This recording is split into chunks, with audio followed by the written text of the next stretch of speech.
வணக்கம். இன்றைக்கி இந்த வீடியோவில் என்ன பார்க்க போகிறோம் அப்படின்னு பார்த்தீங்கன்னா, தமிழ் ஓல்டு புக்கு பார்க்க போகிறோம். ஸோ ஆல்ரெடியே குரூப் 4 நெருங்கிடுச்சு. ஸோ எல்லாருமே தமிழோட புது புக்கை நம்ம தரவாக படிச்சிருப்போம். அதுவும் 6லேருந்து 10 வரையும் ஃபிங்கர் டிப்ஸில் அட்டை டு அட்டை படிச்சிருப்போம். ஆனால் 11, 12 சிலபஸ் பேஸ் பண்ணி படித்தா போதும். அதை தெளிவாக படிச்சுக்கணும். இதை தாண்டி பழைய புக்கு கண்டிப்பாக படிக்கணும். சில பேருக்கு படிக்க வேணாம் அப்படிங்கிற குழப்பம்லாம் இருக்கும். கண்டிப்பாக நம்ம படிச்சுக்கணும். அதுலேயும் பார்த்தீங்கன்னா சிலபஸை பேஸ் பண்ணி சில பேர் என்ன பண்ணுவாங்க அப்படின்னா, நம்ம புது புக்கு 6லேருந்து 10 வரையும் படிச்சிருக்கோம்ல, அதே மாதிரியே பார்த்தீங்கன்னா பழைய புக்கும் 6லேருந்து 10 வரையும் படிப்பாங்க. அது நமக்கு அவ்வளோலாம் தேவை கிடையாது.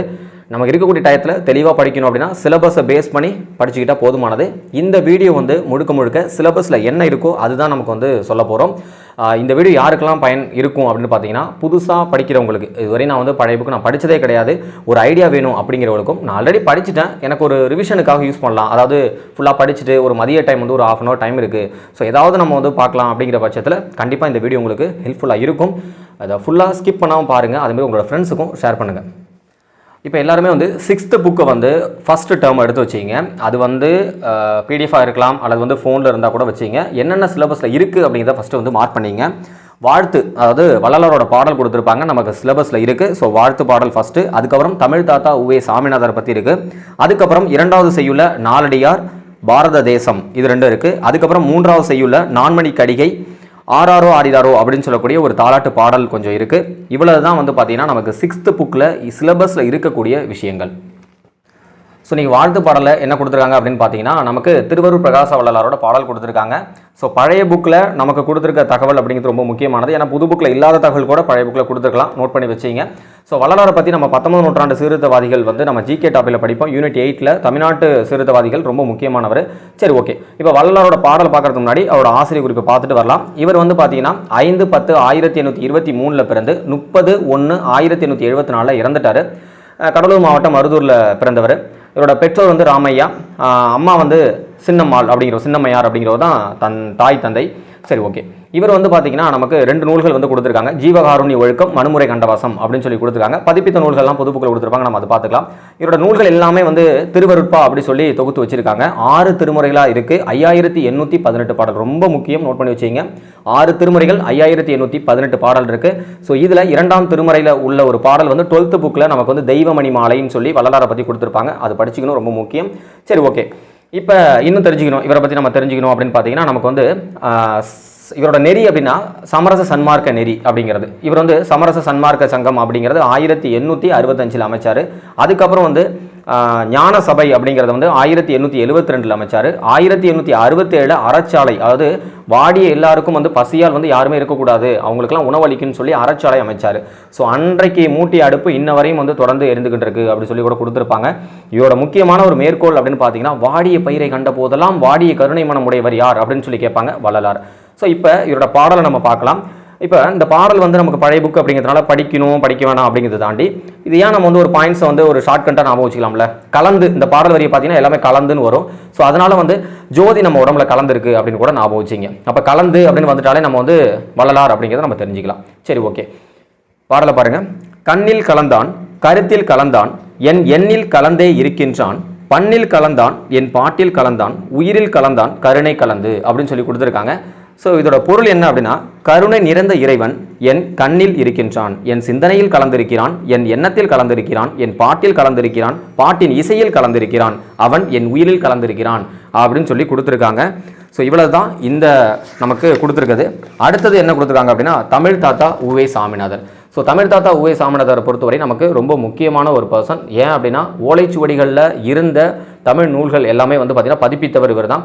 ஸோ இதெல்லாம் நம்ம புது புக்கிலே நம்ம நிறைய படிச்சிருப்போம். இங்கே என்ன கொடுத்துருக்காங்க அப்படின்னா, ஒரு கதை கொடுத்துருக்காங்க.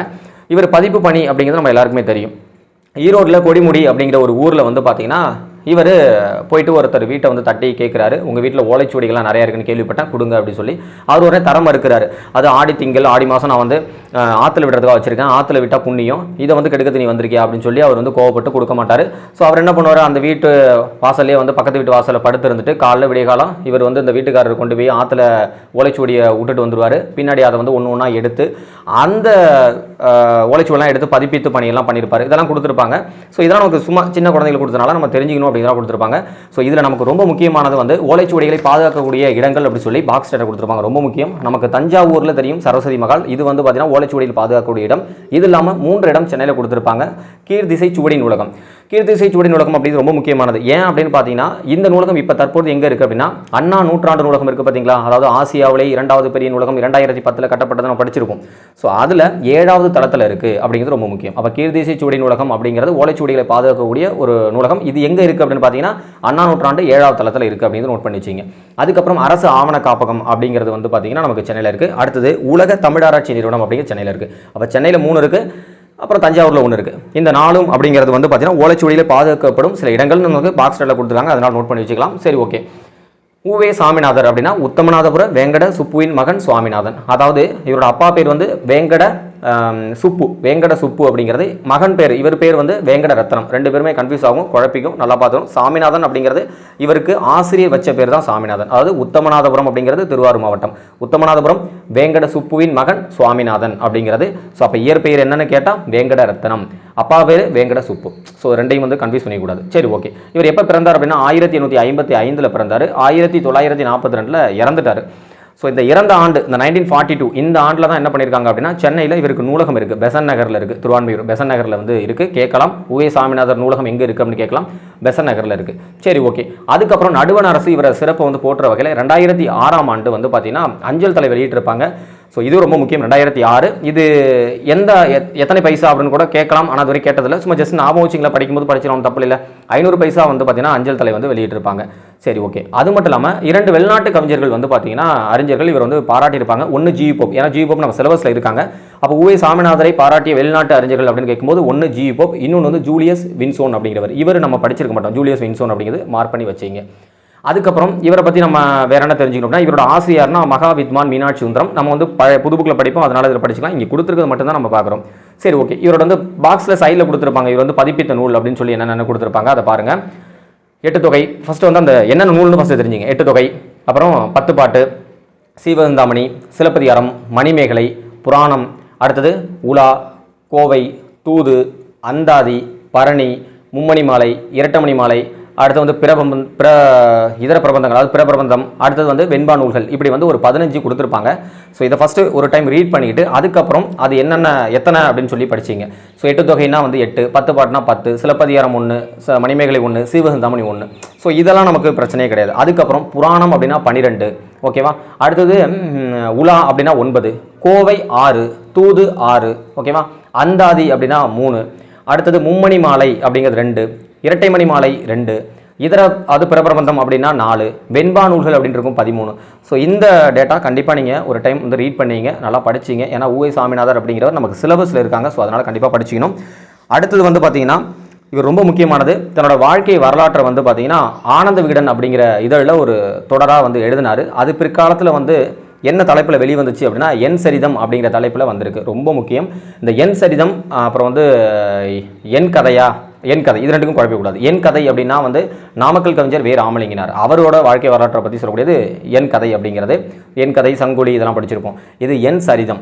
இது வந்து பார்த்தீங்கன்னா உவே சாமிநாதர் எந்த இதழில் வந்து எந்த இதில் வந்து வந்துச்சு அப்படின்னு கேட்கலாம். ஆனந்த விகடம் அப்படிங்கிற தொடரில் வந்துச்சு. அதை தொகுத்து என்ன பண்ணுறாங்க அப்படின்னா என் சரிதம் அப்படிங்கிற பெயரில் வந்து வெளியிட்டிருக்காங்க. இதுதான் இவரை பற்றியான டேட்டாஸ். அடுத்தது வந்து நம்ம எங்கே போகிறோம் அப்படின்னு பார்த்தீங்கன்னா நாலடியாரில் முக்கியமானது திரும்ப டிஎன்பிஎஸ்சி கோர்ஸில் கேட்ட கொஸ்டின் என்ன அப்படின்னா வேளாண் வேதம் என்று அழைக்கப்படக்கூடிய நூல் எது அப்படின்னு சொல்லி திரும்ப கேட்பாங்க. ஸோ நாலடியார் தான் வேளாண் வேதம். இந்த நாலடியாரை பற்றி பேசிக்காக தெரிஞ்சுக்கணும் அப்படின்னா நாலடியார் அப்படின்னா சமண முனிவர்கள் அப்படி சொல்கிறாங்க. ஸோ வந்து இந்த நாலடியார் அப்படிங்கிறது 18 கீழடக்கு நூல்களில் நமக்கு வந்து 18 நூல் இருக்குது. அதில் அறத்தை மட்டும் வலியுறுத்த, அது 18 கீழடக்கு அப்படின்னாலே அறநூல்கள் தான். இதில் அறத்தை மட்டுமே வலியுறுத்தக்கூடிய நூல்கள் அப்படின்னா 11. அதில் ஃபர்ஸ்ட் வந்து திருக்குறள் எல்லாருக்குமே தெரியும். 2வது இடத்துல எது இருக்குது அப்படின்னு பார்த்தீங்கன்னா நம்ம நாலடியார் இருக்குது. இன்னும் சொல்ல போனால் திருக்குறளுக்கு அடுத்து வைக்கக்கூடிய நீதி நூல் என்ன அப்படின்னு கூட கொஸ்டின்ஸ் கேட்கலாம். நோட் பண்ணி வச்சிங்க, நாலடியார் தான். இன்னும் சொல்ல போனால் நமக்கு இன்னொரு வார்த்தை நீங்கள் கேள்விப்பட்டிருப்பீங்க, ஆளும் வேலும் பல்லுக்குருதி 4ம் 2ம் சொல்லுக்குருதின்னு சொல்லுவாங்க. அது ஆலமரத்தோட அந்த வேரும் சரி, அடுத்து வந்து ஆளும் வேலும் வேலமரத்தோட அந்த குச்சியும் சரி, பல்லுக்கு உறுதி. அதே மாதிரி நம்மளோட சொல்லுக்கு உறுதியானது எது அப்படின்னா திருக்குறளும் நாலடியாரும். ஆளும் வேலும் பல்லுக்குருதி 4ம் 2ம், 4னா நாலடியார், 2னா திருக்குறள். இது கூட நமக்கு வந்து இருக்குது, நமக்கு புக்லேயே இருக்குது. ஸோ இதெல்லாம் பார்த்துருப்போம். அதே மாதிரி வந்து திருக்குறளில் வந்து அறம்பொருள் இன்பம்னு பிரிவு இருக்குல்ல, அதே மாதிரி நமக்கு நாலடியார்லேயும் வந்து ஆறாம் பொருள் இன்பம்னு பிரிவு இருக்குது, 40 அதிகாரங்கள் இருக்குது, 400 பாடல்களை உடையது. நமக்கு ஒரு குரூப் 4க்கு நமக்கு தேவையானது போதும். ஒரு குரூப் 2 நம்ம படிக்கணும் அப்படின்னா வேணா அதை வந்து எக்ஸ்ட்ரா படிச்சு வச்சுக்கலாம். ஸோ இப்போக்கி இதில் உள்ளது பார்க்கலாம். ஸோ பழைய புக்கில் வேறு என்னென்ன கொடுத்துருக்காங்க அப்படிங்கிறத நோட் பண்ணி வச்சுக்கலாம். ஸோ இதோட பாடல் கொடுத்துருக்காங்க. அதே மாதிரி வந்து பார்த்தீங்கன்னா பாடல் ரொம்ப முக்கியம். ஏன்னா புது புக்கில் ஒரு பாடல் கொடுத்துருப்பாங்க. வைப்புழி கோட்படா வாய்த்தீர் கெடிலை மிக்க சிறப்பின் அரசன் செடி கொள்வார் எச்சம் என ஒருவன் மக்களுக்கு செய்வன விச்சை மற்ற அல்லவர் அப்படின்னு சொல்லி ஒரு புது புக்கில் டேட்டா கொடுத்துருப்பாங்க. ஸோ அது ரொம்ப முக்கியமான பாடல்.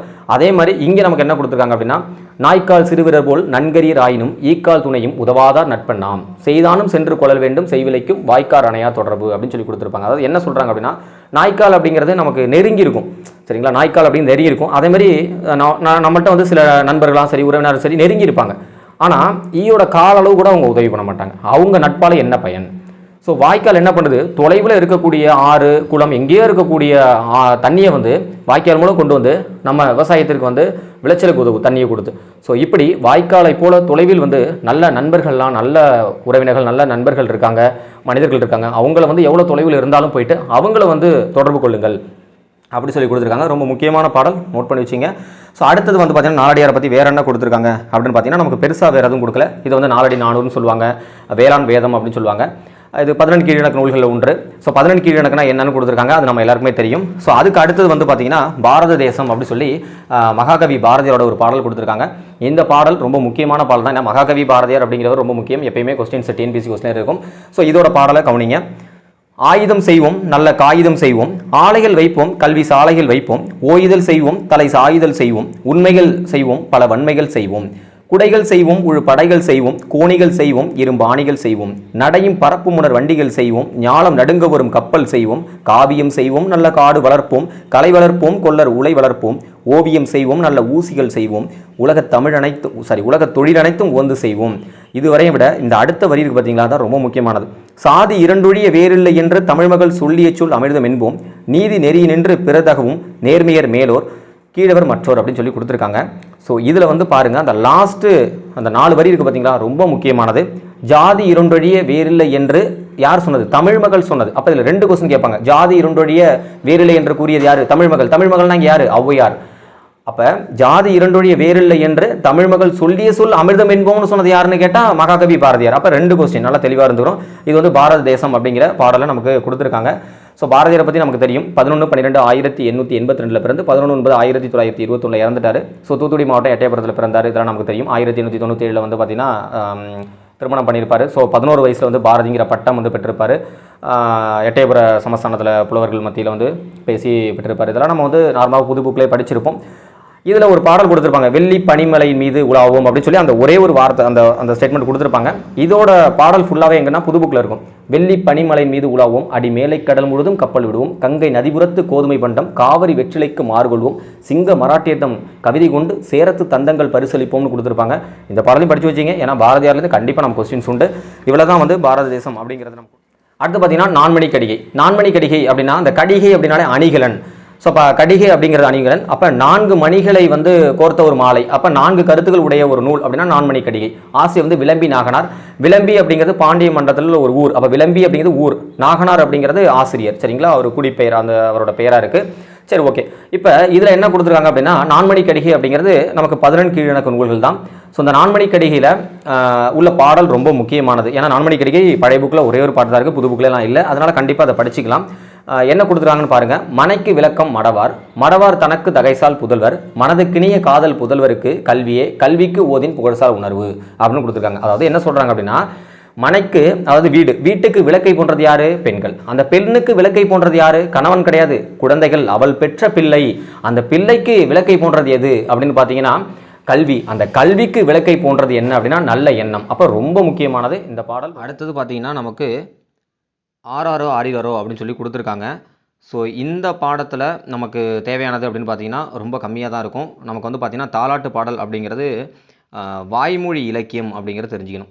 ஸோ ரொம்ப முக்கியமானது. ஏன்னா வந்து வாயில் இலக்கியம் சந்து இலக்கியம்னு கொடுத்துருப்பாங்க, அதை போட்டு கன்ஃபியூஸ் பண்ணிவிடாது. வாயில் இலக்கியம் சந்து இலக்கியம்னா நமக்கு வந்து புது புக்கில் 9th தமிழோடு தூதுரை நமக்கு படிச்சிருப்போம். இது வந்து வாய்மொழி இலக்கியம். ஸோ வந்து பார்த்தீங்கன்னா நாட்டுப்புற பாடல்கள் எல்லாமே வந்து எழுதி வச்சு பாடலாம் கிடையாது. களத்து மேடுகளில் அவங்கவுங்க பாடுவாங்க, அப்படியே ஒருத்தர் கேட்டு இன்னொருத்தர் கேட்டு இப்படி தான் போயிட்டுருக்கும். அதனால் வந்து வாய்மொழி இலக்கியம்னு சொல்லுவாங்க. அது மாதிரி இதில் நமக்கு ரொம்ப எக்ஸாம் பாயிண்ட் ஆஃப் வியூவில் தேவை அப்படிங்கிறது ஒரு விஷயம் கொடுத்துருப்பாங்க இந்த இடத்துல. அதை மட்டும் நம்ம நோட் பண்ணி படித்தா போதும். ஸோ நாட்டுப்புற பாடல்களை வந்து 7 டைப்பாக வகைப்படுத்துவாங்க. இந்த போடுறோம் பார்த்தீங்களா, இதுதான் நமக்கு ரொம்ப முக்கியம். தாலாட்டு பாடல், விளையாட்டு பாடல், தொழில் பாடல், சடங்கு பாடல், கொண்டாட்ட பாடல், வழிபாட்டு பாடல், ஒப்பாரி பாடல் அப்படின்னு சொல்லி 7 டைப்பாக பிரிப்பாங்க. ஒவ்வொரு பாடலும் எப்பப்போ பாடுவாங்க அப்படின்னு நமக்கே தெரியும். பிறந்த குழந்தையாக இருக்கும்பொழுது அது வந்து தாலாட்டு பாடல் பாடுவாங்க. கொஞ்சம் வளர்ந்த பிள்ளைகளுக்கு வந்து விளையாட்டு பாடல் பாடுவாங்க. களைப்பை நீக்க வந்து வேலை செய்வோர் பாடுவது வந்து தொழில் பாடல், அது எல்லாருக்குமே தெரியும். திருமணம் மற்றும் பிற நிகழ்வுகளில் வந்து சடங்கு பாடல், கொண்டாட்ட பாடல் தான் பாடுவாங்க. நம்ம சாமி கும்பிடும்போது வந்து வழிபாட்டு பாடல் பாடுவாங்க. கடைசியில் இறந்தோருக்கு பாடப்படுவது ஒப்பாரி பாடல். இப்படி வந்து பார்த்திங்கன்னா நாட்டுப்புற பாடலை 7 டைப்பாக பிரிச்சிருக்காங்க அப்படின்னு கொடுத்துருக்காங்க. ஸோ இவ்வளவு தாங்க நமக்கு வந்து 6th புக்கில் ஃபஸ்ட் டேர்மில் இருக்கக்கூடிய நமக்கு சிலபஸ் பேஸ் பண்ண வீடியோ.